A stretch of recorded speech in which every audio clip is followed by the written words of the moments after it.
Just waiting for a couple more people to join.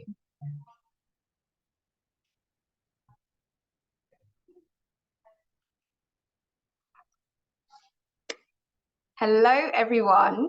Thank you for joining us on a Saturday morning for the Your Overseas Home virtual event. My name is Nara Damafio. I am one of the property consultants at Your Overseas Home and Property Guides, and I'm delighted to be your host for this morning's seminar. In this session, I'll be introducing you to 3 experts who each represent a service we believe is essential to buy property safely and securely in Spain. We're joined by 3 experts who each represent one of these contacts. We have Michael Lucas, a senior account manager at Smart Currency Exchange.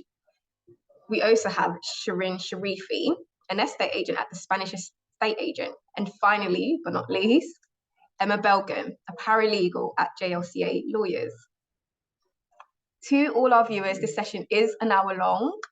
So if you do have a question, please type your query into the questions tab in the middle of the page and screen here, and I'll ask one of the guests on your behalf.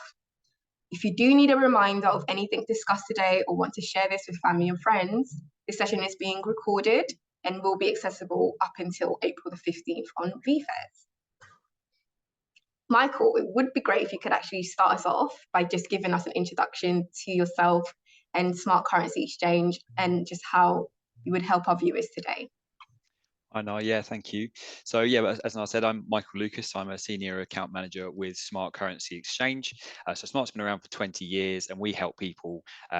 We specialise in moving money overseas, primarily for property purchases. And I personally have worked in the industry 10 years. So yeah, spoke to thousands of people like yourselves who are watching at home, who are thinking about buying abroad and helping them to move their money.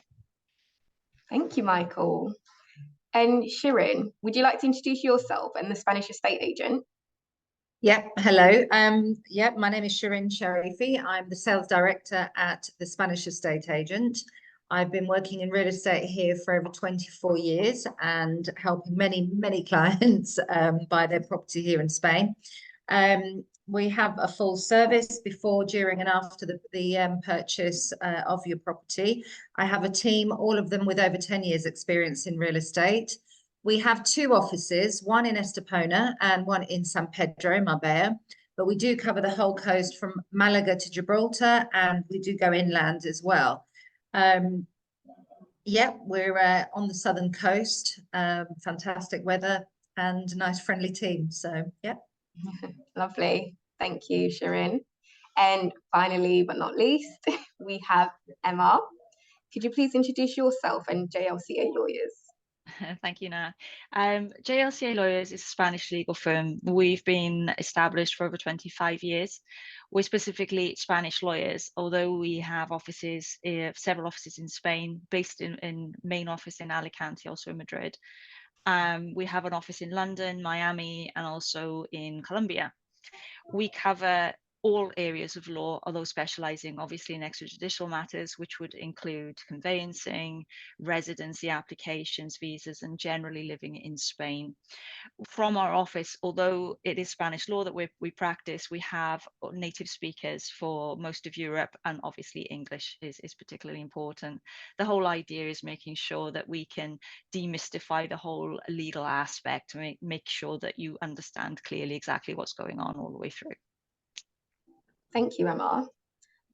So this session today actually will largely follow a question and answer format, and we'll talk to each of our guest speakers in turn. So if you do have any questions, please just once again type them in the Q&A section, and I will ask our experts on your behalf. So we'll start logically, and we'll learn how to set our budget first of all with Michael. So Michael, just tell us, what exactly is a currency specialist? So currency specialists, so we, the clues in the name, obviously, we specialize specifically in buying and selling, moving currency, specifically for buying property overseas, so sort of larger transactions that you would need to move. Where we really can help is sort of helping you guys understand currency risk and the sort of risks involved when you buy property. So if you imagine you can agree to a price in euros when you have an offer accepted on a property, but that property won't actually complete. I mean, the average time is somewhere between 3 and 9 months, even longer perhaps if you have an off-plan property that you're looking to buy. And so you'll have an idea of what the cost in pounds will be at the time that your offer is accepted. But until you buy those euros to actually settle the purchase, that exchange rate is going to be moving all the time, and therefore so is your cost in pounds. So we're here to help you to mitigate those risks and make sure you can save as much money as possible when sending your money. Thank you, Michael. That was really insightful. But more about the risks then. What exactly is what is the pound to euro rate at the moment? What is affecting it right now? So actually, the timing on if you're looking to do this fairly soon, the timing's pretty good. In the last couple of weeks, we touched an 18-month high to buy the euro. I mean, the exchange rates in general are affected by so many different things. You've got direct and indirect economic and political factors. So obviously, we've got this year we're going to be talking about another election. Obviously, the sort of laying the groundwork for that now, and that will be happening later in the year. That's a really big mover of currency. We've got obviously inflation levels in the UK. They've been very high and are starting to come down, and with that, interest rates are as well, and that's a really big thing that affects the strength of the pound, and also the same in the eurozone too. And then aside from that, you've also got things like the ongoing conflicts in Gaza, the Ukraine war as well, all things that affect the value of the pound and the euro. So, as I said, lots of different things that come to play to actually affect where the rate moves. Thank you. So, what exactly is the rough process when we are buying a property in Spain? Presuming that I'm not taking a suitcase full of cash. Yeah, absolutely. So the typical process is something like, so you'll be looking at properties, you'll be looking online. So you'll research where you want to sort of be, your desired location, and then you'll start looking at properties online and hopefully find a property or several properties that you like the look of. Then you want to arrange going on a viewing trip to get out there and see it in person. Once you've seen a property that you like, you'll negotiate your price and hopefully have your offer accepted. As I touched on before, that process between the offer being accepted through to completion, we normally say the average being 3 to 9 months. Obviously, it's quite a big variance, but it depends on the individual property, what needs to be sort of done before the process, before the sale goes through, and longer, of course, as I said, if you're buying off plan. And then after that is all done, then you will complete and then need to sort of pay the full amount over. Okay, thank you. So from what I'm understanding is that there's a lot of different factors that will affect my rate, and then the process itself is quite meticulous. So, what would be my actual different transfer options itself then? Yeah, so you've got the most basic option, which is to just, if you have the cash available, you can just buy the euros right there and then. You pay for it in full, and the euros can be paid across whenever you're ready. That's one option. Obviously, some people, if you obviously weren't well versed in sort of moving currency overseas, you might think, oh, okay, well, as soon as I need the money to be paid in euros, that's when I'll organise paying it. As I touched on before, because there's such a long period between you having the offer accepted and the actual money being due, there's going to be a lot of difference. There's a lot of movement in the market during that time.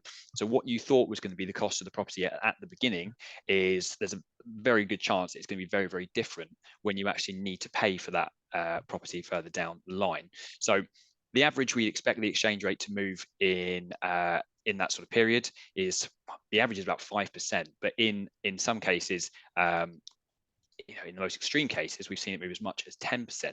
So if you imagine that you are buying a property that is 250,000 euros, on the day, that's roughly £220,000. But if if the exchange rate were to move as much as 10% in that 6-month period, or however long, that's another £22,000 that the property could end up costing you if you get caught out by extreme currency movement. So you have the option of what's called a forward contract, which is where you can agree to buy an amount of currency at a pre-agreed exchange rate for a date in the future. So as soon as you know that you've committed to a property purchase and you're going to have to pay X amount of euros at a date in the future, you can come straight to us and say, right, I want to buy that amount of euros. We'll sort of lock in the exchange rate for you and the cost in pounds. And then from that point forwards, you're completely set. You don't need to worry about any market movement after the fact. And you know exactly what your costs in pounds are going to be for the property you're buying.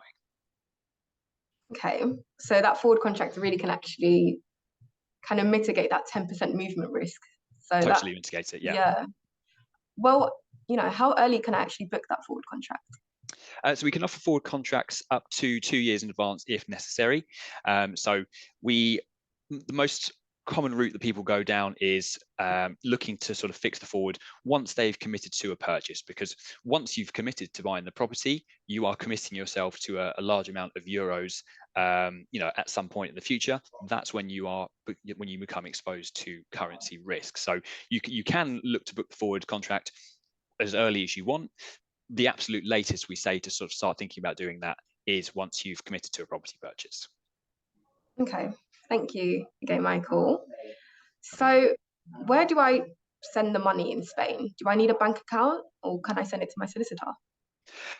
So you can, if you have a bank account set up, you can send the funds there first if you would prefer to. That's absolutely fine. We can send the money basically wherever you'd asked us to send it. Generally speaking, the money is sent to the vendor's solicitor during a property purchase. So obviously that's sent around the same time that contracts are being signed and exchanged. But yeah, as I said, we can send it wherever you'd like, really. Okay, that's good. I just actually want to bring it back to the forward contract because you got me thinking. What happens if I do have a forward contract and then the purchase falls through? Sure. So when you agree to a forward contract, you agree to the date that you want the money available by, and therefore when you would be paying for the balance of that money. If for any reason the property fell through, you've got a couple of options. If you think, okay, this particular property isn't going through, but we're still planning to buy in Spain, well, then you can still pay for the contract, and then we can just hold the money for you. You know, the euros can sit with us pretty much indefinitely until such a time that you need the money paid out on the other side. Or if you don't have the funds available right there and then, let's say you're waiting on your own property to sell in the UK to finance it, we can roll the contract so that we agree you'll pay us at a later date. So lots of options available. Just come and speak to us. You know, these things happen quite often. You know, we speak to thousands of people buying properties every year. So occasionally this kind of thing happens, but absolutely we can accommodate it. Yeah, I'll definitely be coming to you, Michael. Okay, so why should we use Smart and not the bank and not other competitors? Yeah, so obviously overseas property transactions are full of risk. They can be complicated. Our customers want expert help on the end of the phone so they can make informed decisions when doing this. You know, your bank, their service is very general. If you walked into your local branch of HSBC, for example, they won't have a foreign exchange specialist available to you, nor will they be able to offer you things like forward contracts and other products that can help.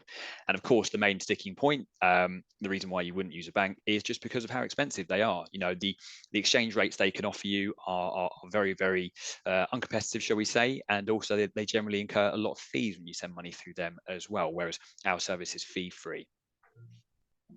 Wow, I'm sold. You know, how do I actually know though if my money is safe with Smart? So yeah, we're fully regulated by the Financial Conduct Authority, and obviously, if anyone is aware of the FCA, they're very, very serious, and it's a big deal to be regulated by them.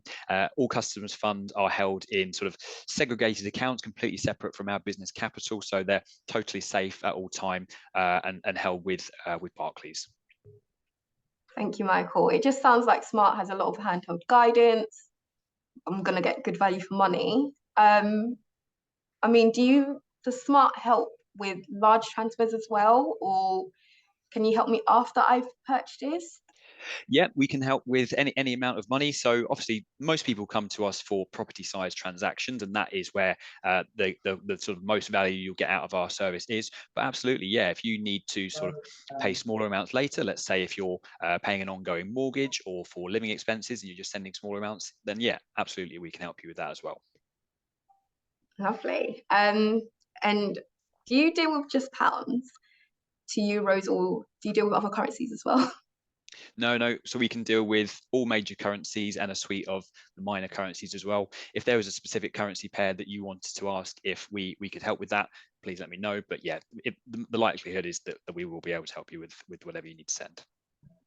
Thank you, Michael. That was really eye-opening. I honestly didn't know that this was an option when I'm looking to buy a property. So thank you so much. I think it just says, you know, once you set your budget, you're in a much better place to speak to an estate agent. Exactly. So thank you. My pleasure. And with that, let's actually talk to Shirin, our lovely estate agent. Shirin, what is the market like in Spain at the moment? Are the bargains out there?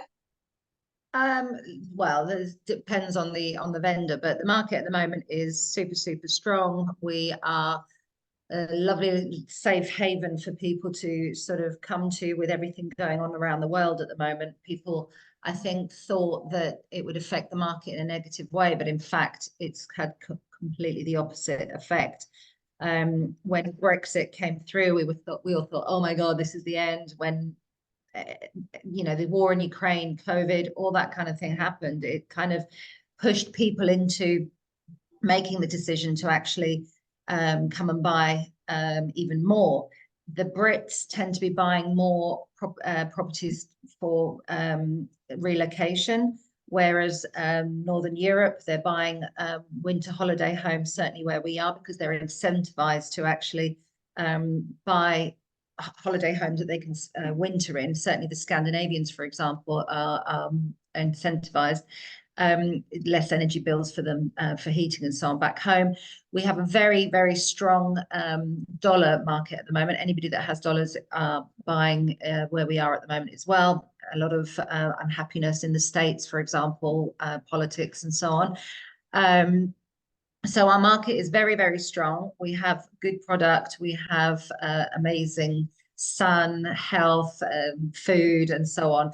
And you know, time after time, you know, places like Marbella, Estepona, these kind of places are winning awards for their sustainability. Weather, safety is just the big thing that I keep going on about. But you know, it's a very safe place to live. So we get people from all over the world wanting to make their life here. Yeah, it sounds like I can get a really great livelihood in Spain. So yeah, I mean, what is popular right now? Houses with gardens, apartments, renovations, new builds? Again, it really depends on the budget. We have everything. As an agent, we have agent, and it's very important for me to get across how we work. It's not like England where you have to go into every single agency to look at every single property. We have access to every single property that's available for sale on the coast. So when you come to us, we try to listen to what it is that you're looking for, and then we go out and find it. I just did a seminar on rental properties or rental investment properties. So that's one because the rental market is so strong here. We have people, as I say, wanting to relocate. So we're looking at homes, you know, properties with individual villas, let's say. People looking to downsize. They don't want the big properties to take care of. They just want an outdoor, healthy lifestyle here. So they're looking to downsize. But obviously, since COVID, people do want that outside space. They do want their own individual space as well. Even as a holiday home, they don't want to use hotels anymore. So we do have a lot of those sort of properties as well. Renovations are a big one. It's interesting you mentioned that because obviously there's off-plan properties, which is a really safe way for people to buy. And I'll go into that in a minute, but obviously the really good central locations were built years ago. So people that really want that location will buy a property quite centrally and renovate them into modern style, because the old, we didn't have any construction for 10 years. So what was being built back then and what's being built now are completely different styles.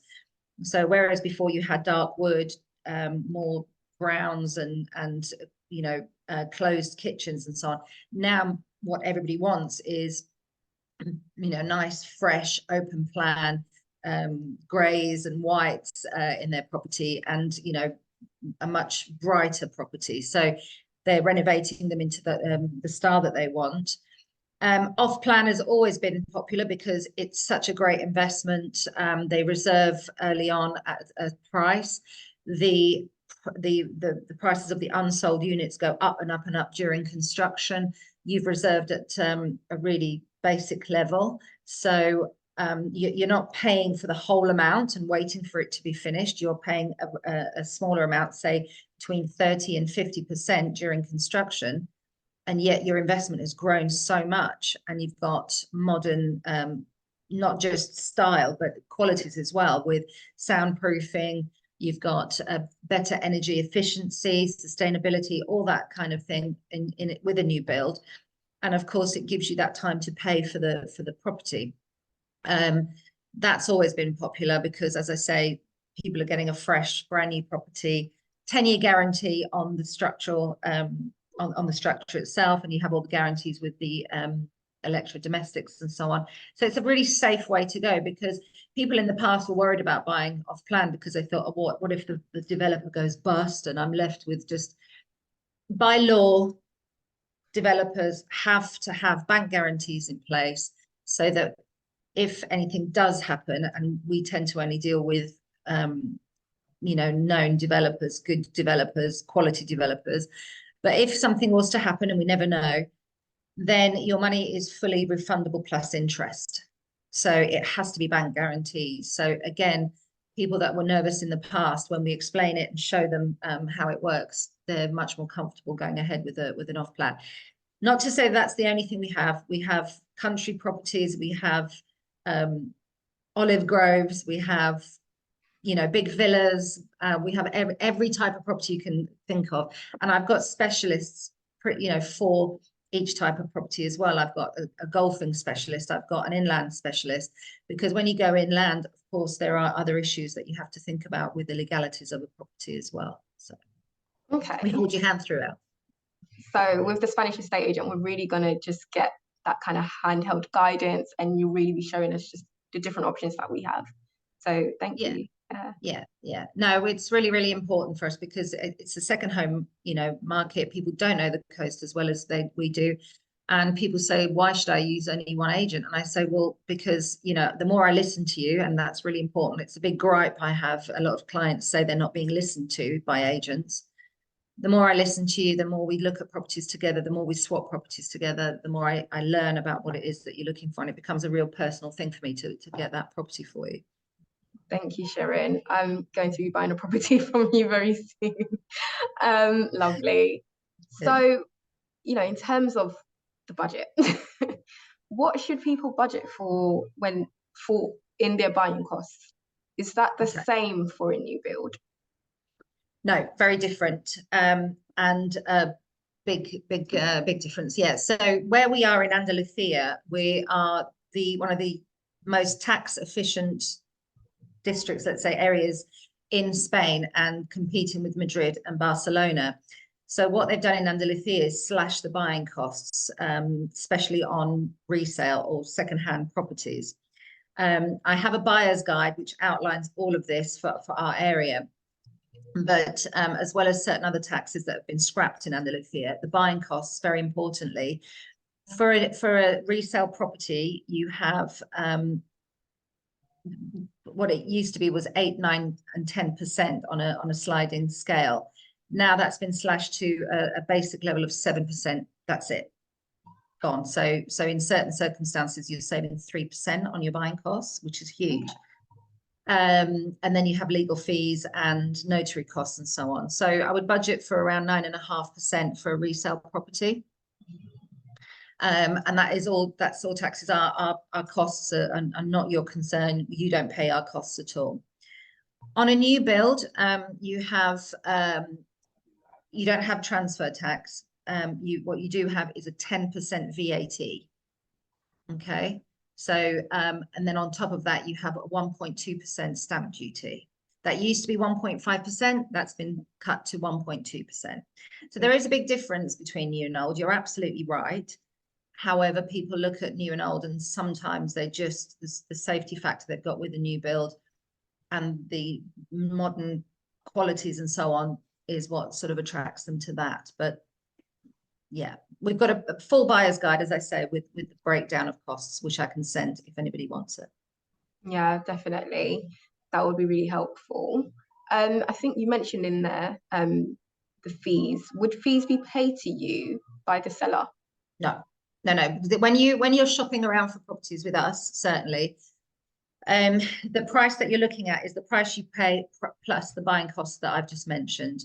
Okay. So obviously Emma will go into some detail on that as well in terms of legal fees, but our fees are not paid by you, they're paid by the vendor or the developer, so you don't have to worry about that. It's not an extra cost. All right, thanks, Shirin. That clears things up for me. Okay, so as a buyer in Spain, I believe we get a more comprehensive service than from an estate agent in the UK. So go in a bit more detail, if you don't mind, please, what you would help me with when I do buy there. Okay, we'll go through the process really. What happens is that we start talking, and many of my clients say to me, oh, but we're in the really early stages and so on. That's absolutely fine. I'm more than happy to talk to doing video calls like this all the time. We chat. I get to understand a little bit about them, their likes, their dislikes, their family, and you know what's really needed for their lifestyle. Half of it is the property, and half of it is the location and their lifestyle. And I try to really get onto that level with them so I can understand. And while I'm talking to them, I'm thinking of things all the time. But what I do is I encourage people to go on all the different portals and send me whatever they like. 9 times out of 10, I send it back to them on our website because we have it, and I give them all the information on community fees, where it is, you know, what's nearby, that kind of thing. But I do tell people, be aware, because many websites like Place in the Sun, like Rightmove, like you know, Idealista, which is one that a lot of people use. Unfortunately, there are a lot of agents that put on properties that are already sold, or they look too good to be true, and so on. So people hook you in. And what I do is I get lists and lists of links from clients, and a lot of the times I'm saying, yep, this is great. This is the community fees. This is where it is, and so on. But sometimes I'm saying, look, this sold 3 months ago, 4 months ago, 4 years ago. So we do a lot of cleaning in that sense. And then I'll send you properties that I, you know, find. And a lot of times, you know, I deal with all the small Spanish agents that can't afford to advertise on Rightmove, let's say. And, you know, we all speak different languages in the office. So we network all the time to find properties that you may never ever find on your own. So, so we do all that preparation work beforehand. Do you need help with visas? Do you need help with schools? Do you need help with all the stuff that you really need to know about beforehand? We can help with. And so then comes the date that you are ready to come over to view properties. Now, just to tell you, since COVID, we have sold so many properties remotely. Wow. So we started doing a lot more, you know, giving a lot more information on the property. Whereas before, agents were keen to keep some information back to get people to come over. You know, we give as much floor plans, videos, virtual walkthroughs. All that has meant that people can actually make a decision without even being here. I know that sounds crazy, but we do have that a lot as well. We've got clients that haven't got the time to come over yet, but they know where they want to be, what they want, and so on, and we can advise them. Having said that, if you're not going to do that, that's even better. That's fine. We actually prefer you to be here in person to see it yourself. But there's a lot of homework that we can do beforehand, as I say, with videos and virtual walkthroughs. So we've narrowed it down. We've got a viewing list. I've made all the appointments in advance. We normally make the appointments around 3 days before our appointment date, because properties sell so quickly. So we finalize those appointments. I've done them in geographic order, time order. I give you time to look around the property as much as you want, and then I'll drive you to each appointment. So I pick you up from your hotel. We take you around, and we've organized it all. We've organized an appointment with the lawyer, the bank. Hopefully you've already spoken to Currency, but yeah, everything's organized for you, and you can just sit back, enjoy the views. I can tell you, you know, round the corner is a little cafe, round that corner is this, and, you know, again, places you'll never find on your own. You won't get lost. You won't be, you know, frustrated in the heat and so on, because I've organized everything and I'm driving you around, and I've got that local knowledge to give you as well. Thank you, Shirin. It just sounds like you go really beyond just finding the property. It's a very immersive, but it's a hands-off experience, which I think we need for buying in Spain. So thank you. I think it's really important when you're buying in a foreign country, and the language and all sorts of things that affect it. And I always try to think, you know, if it was my family buying, I would want them taken care of properly. Definitely. Wow, thank you, Shirin. With the typical time scale for a completion, from finding the right property to just getting the keys, how does that work? What's the time scale for that? It really depends on the property. I know I'm very vague, but it can be, if a property is all clean of documents and everything's, you know, fine. If we have all the paperwork, then it can be anything from 2 days, 2 weeks, if the lawyers are talking, and if there's no mortgage involved, because obviously mortgages take a little bit more time to go through the process, what with valuations and so on. So keeping that out of mind. If it's a resale property, as I say, it just the amount of time it takes for the lawyers to swap documents, have everything in place, have all the licenses in place. So it can be on average, it can be anything between 4 weeks and about 8 weeks on a resale property, if there's nothing that needs. So we always say, when you pay your reservation fee, it's subject to legal searches, and sometimes legal issues can be clarified or normalized before completion. So that's fine. On a new development, obviously it can be, depending on what stage you're buying at. Once you reserve, it's normally around 18 months to 2 years before completion if you're buying at the beginning of construction.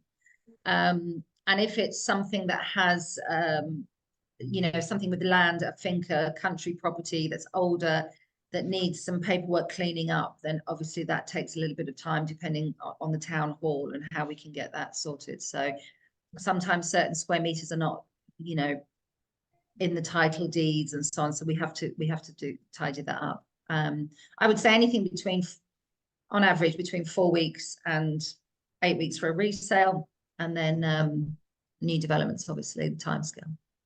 Okay, so it just really varies, doesn't it? Yeah. Yeah. Basically. So with the going out then, you know, organizing a viewing trip, what tips would you give me? How long and when would it be good to go for a viewing trip? So obviously talk to me as much as possible beforehand, so that we've got a plan in place, we've got the properties sorted, and I've tried to understand as best as I can what to do. What to have prepared, obviously, when we're actually looking at properties, you know, funds should really be in place to actually go ahead with the property, that if you fall in love with it. We take a reservation fee, which is very important for you to know. We normally take around 6,000 to 1% of the property price, depending on which is higher. So it would be just really, it's horrible when people fall in love with something and they haven't sorted out their finances and they have to walk away. It's genuinely, I know people think that's a sales thing, but it is genuinely, I've seen people really upset that they can't go ahead. And then when they come back, they're like, oh, but what about that property? I want something like that. And of course, the market changes. So funds are important to have in place. Obviously, you will have spoken to Smart. We would have normally introduced you if you need finance, we introduce you to a bank and get you to have that offer in place. subject to you finding a property. People always think that they have to find the property and then go and get the mortgage.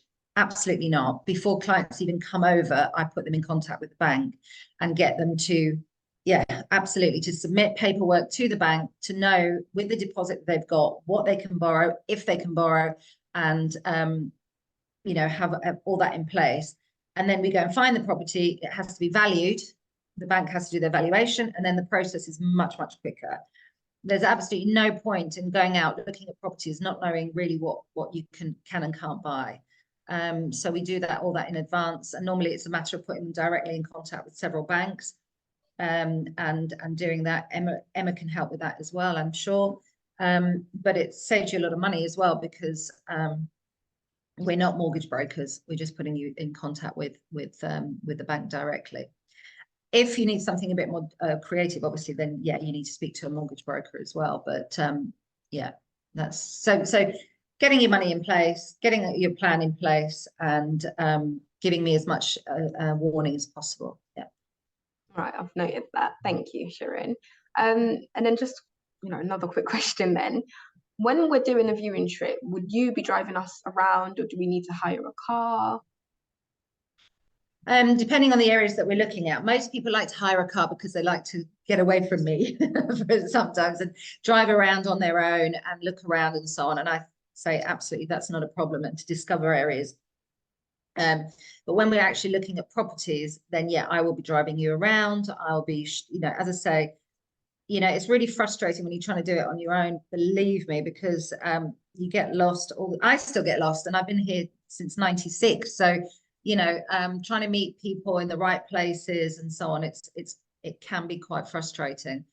So and again, it's just that local knowledge, and I act as a buffer between you and sometimes the listing agent, because when you're talking, when an agent's got their own listing, of course, their listing is the best thing since sliced bread, whereas I've got a very balanced view on the properties. I can advise you what I think is, if you want my opinion, obviously, what I think maybe a little bit overpriced, or what if I normally get quite excited about one property because it's a really good buy in a good area, and you can feed it, you know, off my knowledge, really.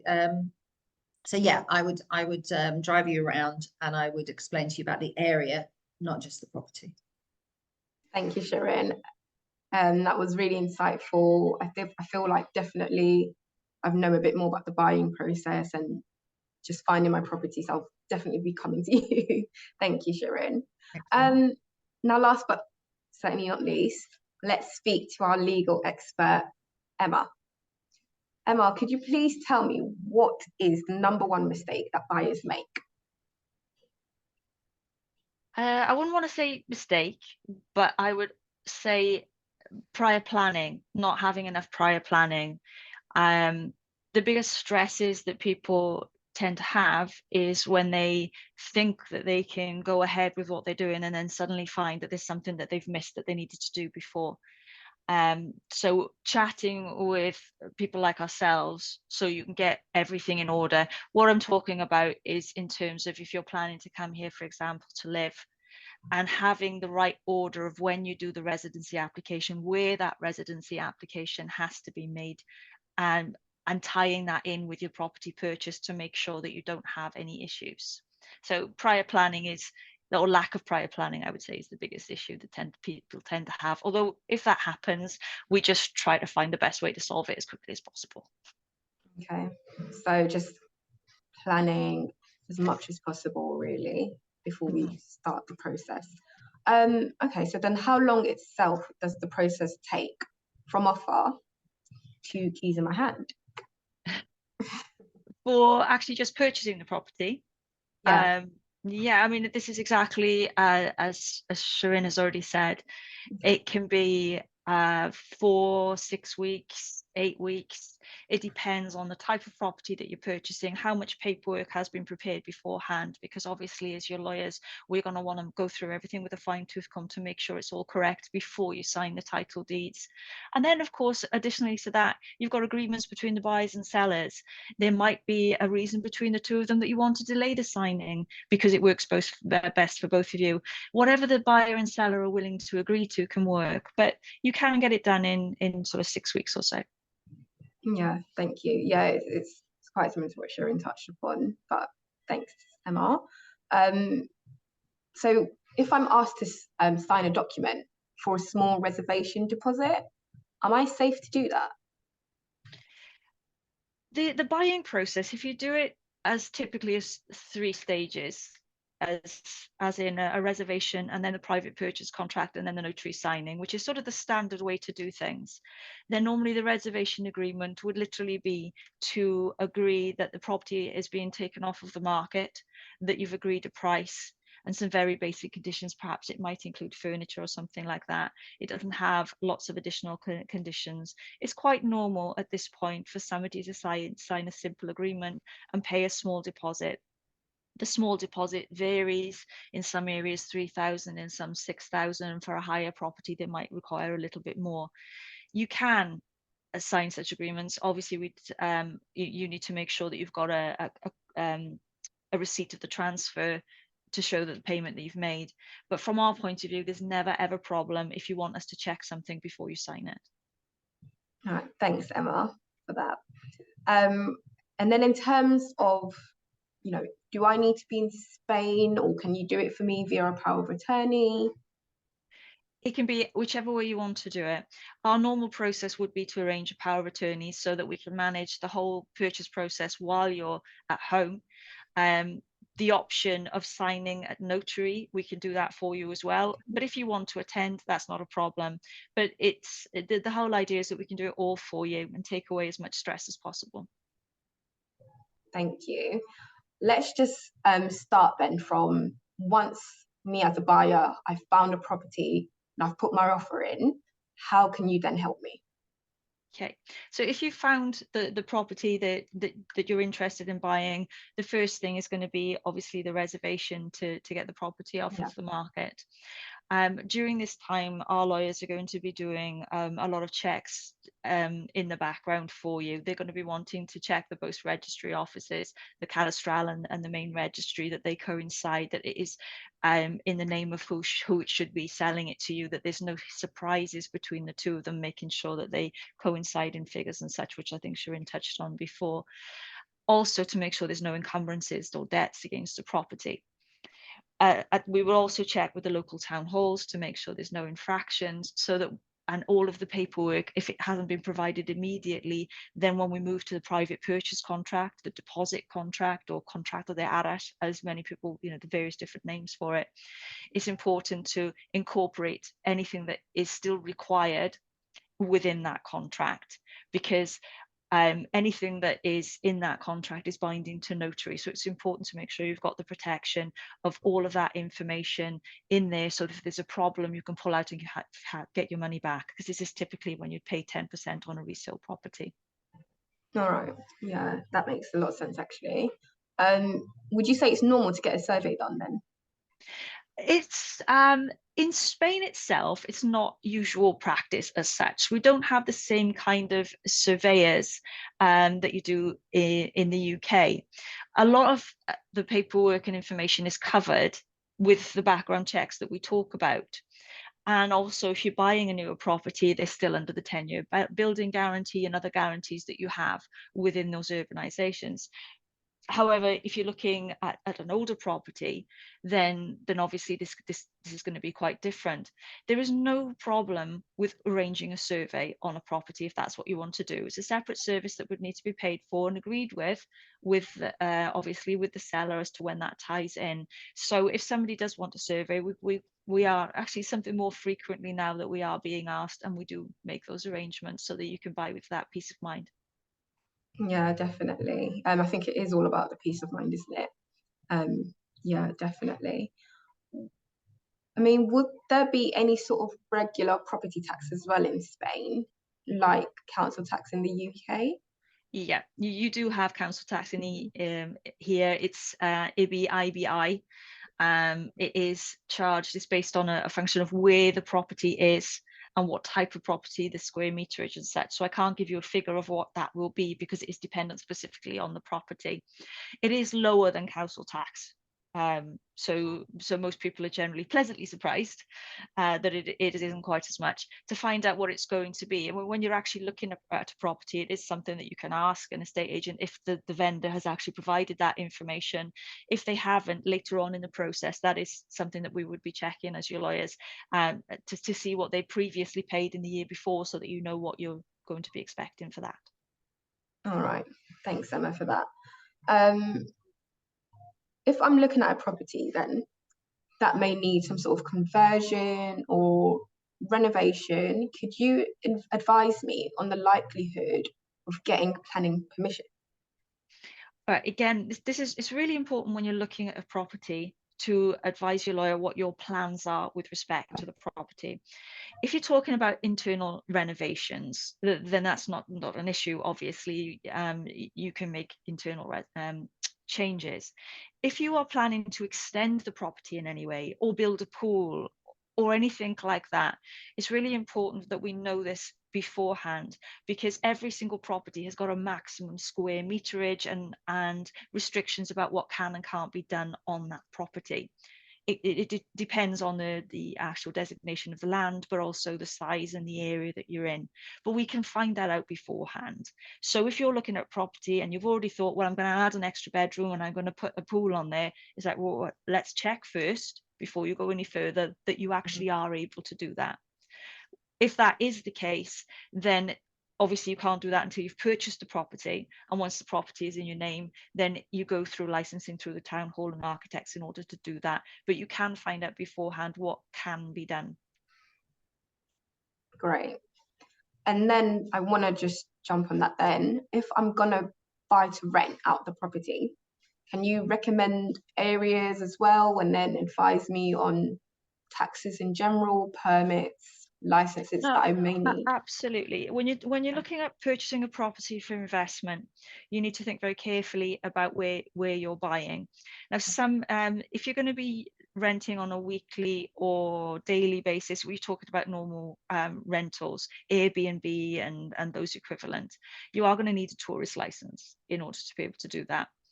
The procedure for that and permissions for that vary quite a lot depending on, again, town halls and the local regulations of the urbanization that you're actually attached to. Again, questions we can ask on your behalf when you have a specific property in mind. So if you're thinking in terms of an investment, then obviously you're more likely to be able to have a tourist license if you're looking at more touristy areas where there already is that kind of industry. If you're buying in a very rural community, or if you're buying in an area which is very much more residential and you don't see tourists, then you might find that there's covenants within that building which doesn't allow it, because if you're living and working, the last thing you want is a new person coming in every single week. But then there's other places that are specifically geared up towards doing that, more touristy areas. And you've got those all across Spain. Obviously in Malaga, in Estepona, when you come further up in Torrevieja, in Alicante, in Benidorm, all the way along the coast, you've got areas that are very much geared up that way. So it's just a bit, again, prior planning. Yeah, I think that's actually really helpful, because I can imagine a lot of people wouldn't know that it depends per the area and it changes. So thank you, Emma. And thank you to all three of you for just, talking a bit more about how you can help us in the buying process for Spain. What I'm going to do now is actually open the floor up and start the Q&A with questions from our audience as well. So once again, thank you for your advice and your tips. So our first question here, actually, we've got a question for Michael. And this is from Kathy. When do you pay for the euros on the forward contract? Sure. So with a forward contract, generally how it works is the day that you actually agree to the contract, obviously you agree it verbally on the phone with me, and then you're sent an email with all the details so you have it in writing. And then we'd normally ask for a 5% deposit at the time of booking. So within the first couple of days of agreeing the contract with us. So just 5% to begin with, and we just hold on to that for the duration of the contract maturity. And then the only time you need to pay for anything more is when you actually want euros to be released from the contract. And that can be either the whole amount if you're just buying the property, or if you're, say, having to pay a deposit first, the sort of a month in, when you sort of pay between 10 and 30% is quite often the case.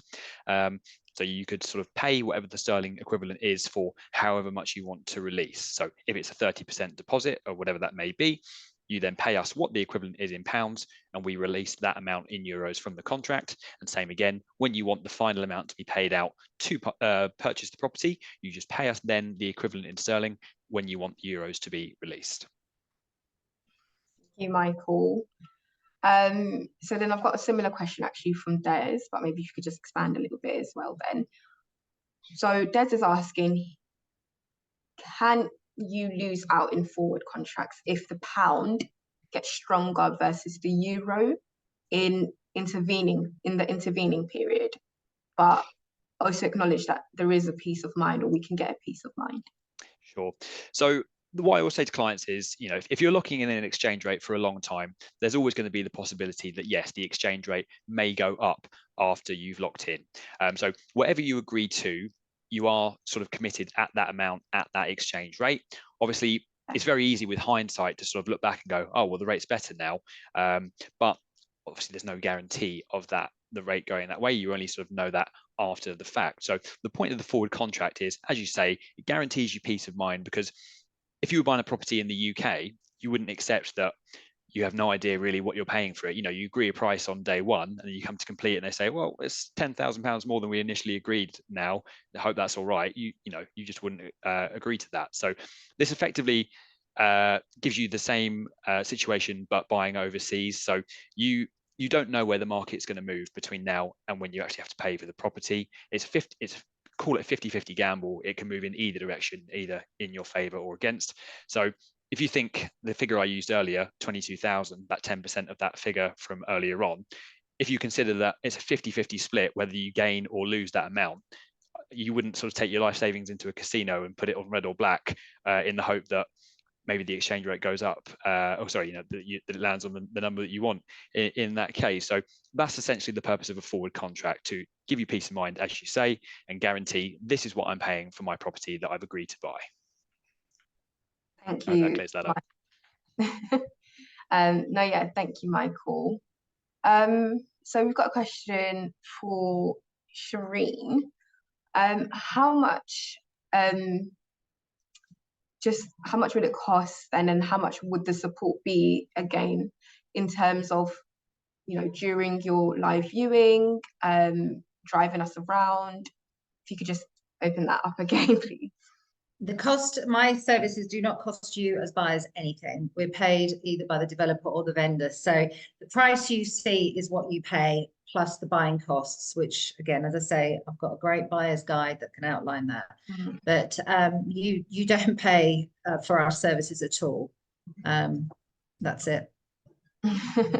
Simple. And that buyer's guide, yeah. How would we be able to access that? Just either call or email me, WhatsApp me, whatever, get my details, and I will email that across to you straight away, WhatsApp it to you, however you wish.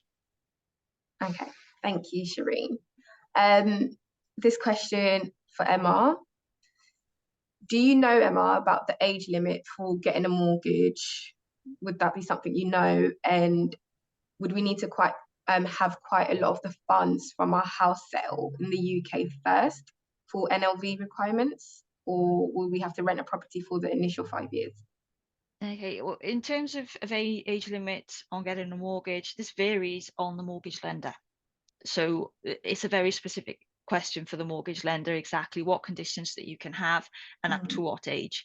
And putting you in touch with a mortgage broker to discuss what different options that they've got for you is not an issue. We can certainly do that.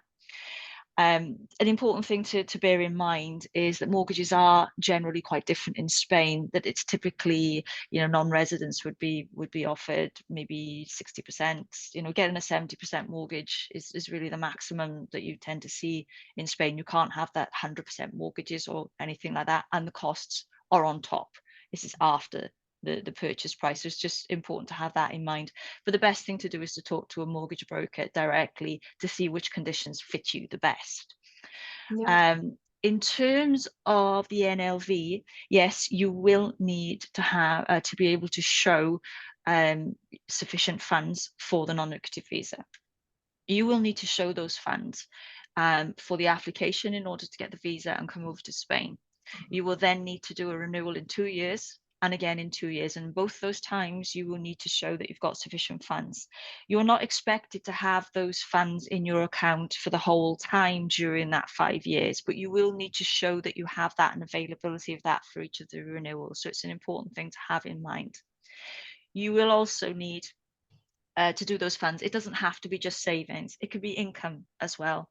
So if you are receiving a pension, for example, over the year, that income can be included within that total. So it's about manipulating what you've got to arrange that you've got what you need for each of those renewals. In terms of if you choose to rent a property for 5 years, there's no problem in doing that. You can be a non-lucrative resident and rent. The one thing to take into consideration and always have in mind is that when you become a resident, you have a minimum of 183 days that you need to be in Spain, and you will become a fiscal resident in Spain, which means that you'll be presenting annual income tax. And that's not a double taxation of your income that you've already been taxed on in the UK. It's still taxed at source, but your total income and savings will be assessed on the Spanish scale. So some people do find that they have to contribute additionally. So when people have got a lot of savings, when they've sold a house in the UK, they're looking to reinvest the money in a Spanish property to alleviate any possible taxes in the future. So there's just lots of things to take into consideration and talk about. But if she would like to contact us directly, we'd be more than happy to run through the numbers in her situation to see what the best options are. Thank you. I think that answer really did probably clear things up for Pauline anyway, but once again, yeah, you can always contact Emma directly, Pauline. I just want to say that's all the questions we have for now, just because our time is up. I want to give a big thank you for our experts for all your insightful tips and advice. And to our viewers, we do strongly recommend that you get in touch with our experts directly to discuss your requirements, and if there's any other questions that you've got in a bit more detail. The experts will be available at their booths in the exhibition halls should you have any more questions today that you want to speak to them about. Thank you to our lovely viewers for watching this session. We encourage you today to just take full advantage, have some fun with the virtual platform, speak to the exhibitors, and add resources to your goodie bag.